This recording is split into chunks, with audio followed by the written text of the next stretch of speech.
Bienvenue à tous, chers abonnés, sur votre chaîne préférée, Cameroun Infos 237. Notre titre du jour est explosif et retient l'attention de tout le Nord. Revers électoral à Yola, les résultats officiels sonnent-ils le glas de la chiromania? Aujourd'hui, nous allons plonger au cœur de l'actualité politique post-électorale qui secoue le pays. Nous décortiquerons ensemble les mauvaises nouvelles qui entourent le candidat Issa Chiroma Bakary dans la région de Yola et au-delà. Au programme, nous allons vous expliquer en détail ce que signifie concrètement ce revers électoral. Nous vous donnerons des exemples précis de l'impact de cette tension politique sur la vie quotidienne des Camerounais, de la jeunesse diplômée aux petits commerçants. Et enfin, nous analyserons les conséquences de cet appel à la mobilisation avant la proclamation finale des résultats par le Conseil constitutionnel. C'est un sujet d'une importance capitale pour l'avenir de notre nation. APP à l'action. Avant de commencer cette analyse cruciale, soutenez notre travail. Si vous appréciez la qualité de nos reportages, donnez-nous un pouce bleu pour encourager notre engagement. Et surtout, abonnez-vous et activez la cloche pour rester scotché à toutes les mises à jour et analyses pointues de l'actu. Entrons, sans plus tarder, dans le vif du sujet. Revers électoral à Yola, les résultats officiels sonnent-ils le glas de la chiromania? Les nouvelles qui parviennent de la région de l'Adamaoua, et plus particulièrement de la localité de Yola, souvent associée au fief politique d'Issa Chiroma Bakary, bien que sa base principale soit Maroua, confirme ce que beaucoup d'observateurs pressentaient. Les résultats officiels de l'élection présidentielle de 2025 ne sont pas en faveur du candidat du Front pour le salut national du Cameroun, FSNC, Issa Chiroma Bakary. 1. Détailler l'information. Le revers post-scrutin. L'expression « les nouvelles ne sont pas bonnes pour Issa Chiroma à Yola » fait référence au décalage marqué entre la victoire revendiquée par même Chiroma et les chiffres officiels en provenance des bureaux de vote. L'enjeu, M. Chiroma avait revendiqué une victoire écrasante à l'échelle nationale, plus de 54% des voix selon ces chiffres, portées par une dynamique de rupture.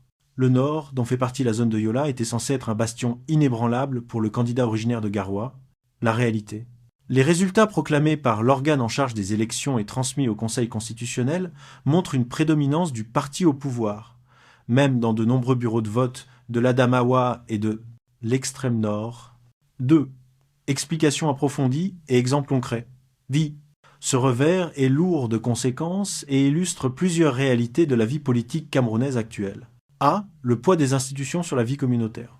Même avec une popularité croissante, Chiromavirus, l'appareil d'État et l'organisation logistique du parti au pouvoir restent des machines redoutables. Exemple, influence locale. Dans un village comme Yola, l'influence des chefs traditionnels et des élites locales lamibé et autres, souvent alignés sur le pouvoir central, peut orienter le vote de la communauté. Malgré la volonté de changement exprimée par une partie de la jeunesse diplômée au chômage, l'obéissance aux structures traditionnelles pèse encore lourdement dans les urnes. B. La déception du vote sanction. La candidature de M. Chiroma était vue par ses partisans comme un plébiscite en faveur d'un changement immédiat, une sanction claire du régime en place. Exemple, jeunesse de Garoua, Douala, après l'annonce des résultats partiels défavorables, la colère des partisans s'est manifestée à Garoua, où des habitants ont protégé son domicile, et à Douala, où des arrestations de militants ont eu lieu. Ces événements illustrent la fracture entre ceux qui réclament la rupture et l'administration qui assure le maintien de l'ordre, impactant directement la liberté d'expression post-électorale. C. L'appel à la mobilisation et ses risques. En réponse à ces mauvaises nouvelles, les résultats officiels, M. Chiroma a appelé à une mobilisation et même à une opération ville morte avant l'investiture. Exemple, impact économique, un appel aux villes mortes, même s'il vise à contester les résultats, a des répercussions immédiates sur la vie des Camerounais. Les mototaximens de Yaoundé, les vendeurs de beignets à Bafoussam ou les commerçants au marché de Yola subissent des pertes de revenus directes, transformant la contestation politique en une source de précarité économique supplémentaire pour la population. Conclusion, l'attente du verdict définitif. Alors que les résultats officiels de Yola et d'autres régions ne confirment pas l'optimisme du FSNC, la tension reste vive.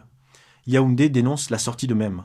Chiroma l'accusant de vouloir mettre le Cameroun à feu et à sang